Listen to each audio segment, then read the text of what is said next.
On parle de ce rapport sur la fin de vie qui a donc été remis aujourd'hui au président de la République par deux députés, un de gauche, Alain Claes, et un autre de droite, Jean Leonetti. Je suis donc avec Jean-Luc Romero, bonsoir. Bonsoir. Président de l'Association pour le droit de mourir dans la dignité, et le docteur Bernard Devallois, bonsoir. Bonsoir. Vous êtes chef de service de médecine palliative à l'hôpital de Pontoise, dans le Val d'Oise. Je vais vous demander peut-être d'abord de faire un peu de pédagogie, si vous voulez compléter, vous complétez.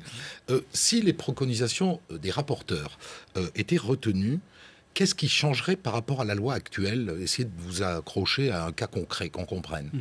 Alors, il y a beaucoup de choses, et ça va être difficile de le résumer.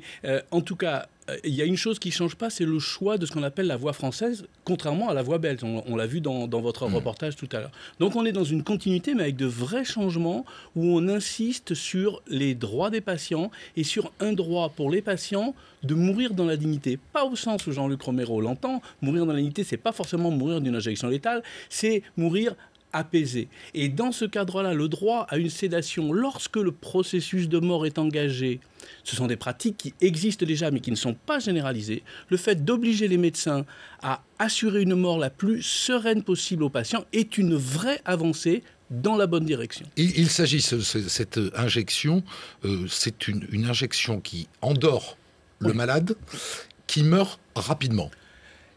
Le processus de mort est engagé. Il ne s'agit pas de gens qui ont plusieurs semaines ou plusieurs mois de vie espérée devant eux. Il s'agit de gens qui ont quelques heures ou quelques jours. Et donc, la question, contrairement aussi à ce que disent d'autres gens qu'on a entendus, la question de l'alimentation, et de la nutrition et de l'hydratation artificielle ne se pose pas. De toute façon, ces gens, ils vont mourir dans les jours ou dans les heures qui viennent. Ce n'est pas la sédation qui les fait mourir, c'est la maladie. La sédation va leur permettre de mourir apaisé. Bonne pédagogie ou pas?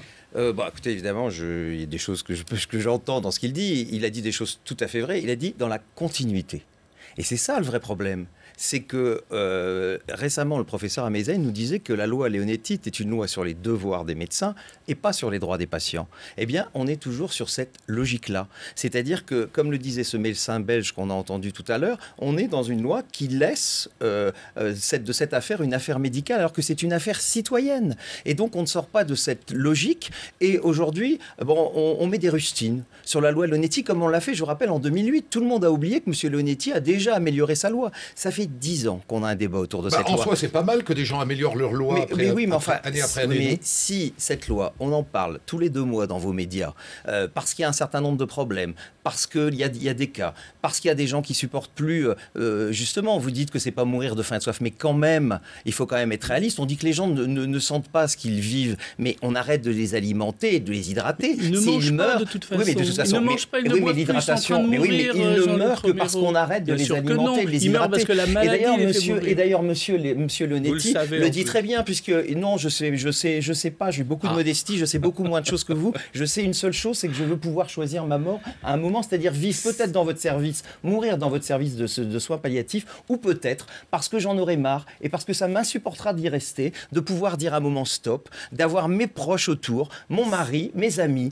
et de pouvoir dire, eh bien voilà, c'est fini, j'ai eu une belle vie, je veux partir. Et c'est ce qu'on refuse. Et vous pouvez penser ce que vous voulez, il n'y a pas de problème, moi je vous respecte. Si vous êtes contre l'euthanasie, il n'y a pas de souci. Personne ne vous l'imposera jamais. Mais entendez quand même qu'en France, on peut quand même mettre enfin le patient au centre. Et en tout cas, ça vous fait peut-être sourire. Mais vous savez, tous ces gens qui meurent dans des conditions difficiles. Vous voulez m'empêcher de parler. Mais je ne vous empêche pas, vous avez parlé tout à l'heure. Je ne vous ai pas coupé, vous avez essayé de me couper à 3 reprises, docteur. Il a raison, le docteur, parce que le temps est compté. Allez-y. Je crois qu'au moins, on est sur une clarification. Et pour renvoyer comme ça à l'ascenseur, Jean-Luc Romero a parfaitement le droit de nous dire clairement et enfin qu'en fait son problème ce n'est pas d'améliorer la situation des mourants.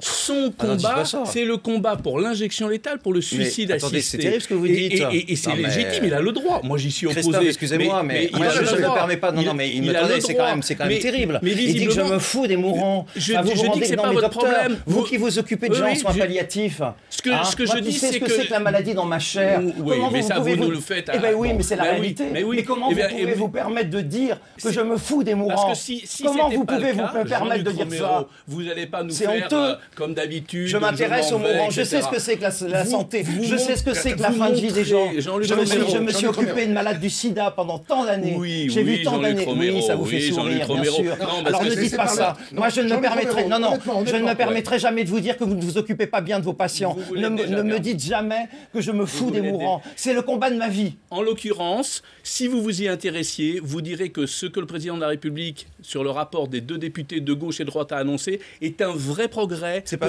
améliorer... Ça, on verra, monsieur Romero. C'est un vrai progrès pour améliorer la mort. Jean-Luc Romero a compris qu'il avait perdu la partie et que toute personne qui réfléchit ne peut pas admettre une société dans laquelle on organise le suicide assisté. Or, aujourd'hui, effectivement, Jean-Luc Romero nous dit « Moi, ce que je veux, c'est organiser que les médecins suicident ceux qui veulent mourir. » Moi, il y a quelque chose qui me... J'ai l'impression... Attendez, excusez-moi, non, mais il a parlé en mon nom. Il vient de dire que je souhaite que les médecins suicident. Je ne souhaite pas ça du tout. D'ailleurs, le suicide assisté, je rappelle, c'est le patient qui lui-même se donne la mort. C'est pas la Belgique. Donc c'est tout à fait une très grande, différence. Moi, ce que je souhaite simplement, et au contraire de ce qu'on dit, parce que vous savez, c'est facile comme ça de blesser les gens comme il le fait régulièrement dans les débats que je fais avec lui. Moi, ce que je souhaite, c'est que le patient soit respecté. C'est pour ça que je m'intéresse aux mourants d'abord. Je m'intéresse à la personne. C'est pas ceux qui sont autour du lit qui doivent décider. C'est ceux qui meurent. Et la logique Leonetti, c'est une logique médicalisée. Oui, et on souhaite que ce soit le patient. Et puis on va arriver au bout. C'est ce que je veux avoir compris du débat au point où il en est ce soir. C'est qu'au fond, dans l'acte, vous êtes sensiblement sur la même chose, car il s'agit de quoi? Au maximum d'1 heure de différence entre donner l'euthanasie et accompagner la mort. On est à quoi? 1 heure de différence? Je suis pas sûr. Ce que demande Jean-Luc Romero, c'est quelqu'un qui a quelques semaines ou quelques mois d'espérance de vie puisse effectivement être suicidé par un médecin. Non, moi je demande que quelqu'un, quand il est à bout, que ses souffrances sont irréversibles, qu'il est en fin de vie, qu'il puisse demander à mourir. La sédation terminale, ça peut durer 3 semaines. Si vous trouvez que c'est le temps du deuil, eh bien écoutez, regardez tous les exemples qui existent, regardez ces gens qui mettent 6 jours et 6 nuits à mourir. Entre 6 jours et 3 semaines, Jean-Luc Romero... Oui, il y a des gens 3 semaines, allez, bien sûr. On va en rester là. Merci d'avoir accepté le principe du débat, même si parfois ça a été un peu houleux. Non, ça a été calme. On va s'intéresser maintenant à quelque chose d'assez passionnant. Ce sont les conditions de la libération de Lazarevitch, cet otage français libéré cette semaine.